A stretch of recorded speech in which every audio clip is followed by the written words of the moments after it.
ఎన్నో యుద్ధాలు చేసిన మనం,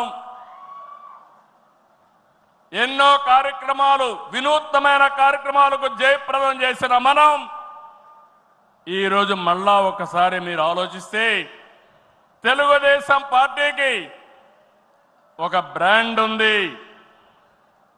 నీతి నిజాయితీ రాజకీయాలు చేస్తాం, ఒక విజన్తో పనిచేస్తాం. పాజిటివ్ పాలిటిక్స్ మన విధానం. రాష్ట్రం ఫస్ట్ అనేది మన సంకల్పం.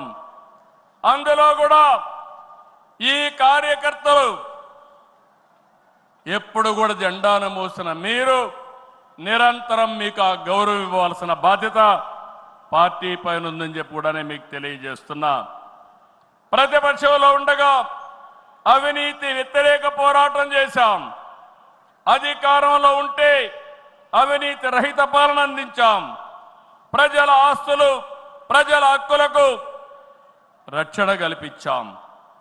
ఇకపైన చేస్తాం. విజన్తో భావితరాల భవిష్యత్తుకు అవసరమైన పాలసీలు తెచ్చాం.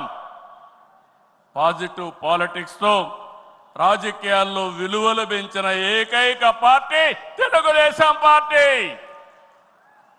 నేడు తెలుగు రాష్ట్రంలో ఏ పార్టీలో చూసినా తెలుగుదేశం యూనివర్సిటీలో చదివిన విద్యార్థులే ఉన్నారంటే అది తెలుగుదేశం పార్టీ సత్తా అని మరొకసారి మీకు విజ్ఞప్తి చేస్తున్నా. మనది మోస్ట్ సక్సెస్ఫుల్ మోడల్. ఇంకొక ప్రూఫ్ ఆఫ్ కాన్సెప్ట్ అవసరం లేదు.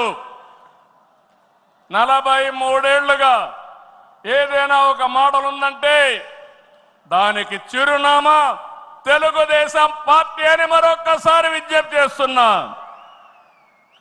ఈ చరిత్ర చింపేస్తే తిరిగేది కాదు, చెరిపేస్తే చెరిగేది కాదు. ఇది ప్రజల గుండెల్లో ఉండే ప్రజా విశ్వాసం అని చెప్పి కూడా నేను మీకు తెలియజేస్తున్నా. పార్టీ విధానాలు, ఆలోచనలు మనల్ని దేశంలోనే ఒక ప్రత్యేకంగా నిలిపాయి. దేశ ప్రజలు ఇచ్చిన తీర్పుతో కేంద్రంలో రాష్ట్ర పరపతి పెరిగింది. ఇది మనందరికీ గర్వకారణం. అయితే ప్రజలిచ్చిన తీర్పుని పార్టీ ఎప్పుడు కూడా ప్రజా సంక్షేమం, రాష్ట్ర ప్రయోజనాల కోసం వినియోగించాం తప్ప సొంత అవసరాలకు ఎప్పుడు వాడలేదు, వాడుకోము, వాడమని చెప్పి కూడా నేను మీకు తెలియజేస్తున్నా.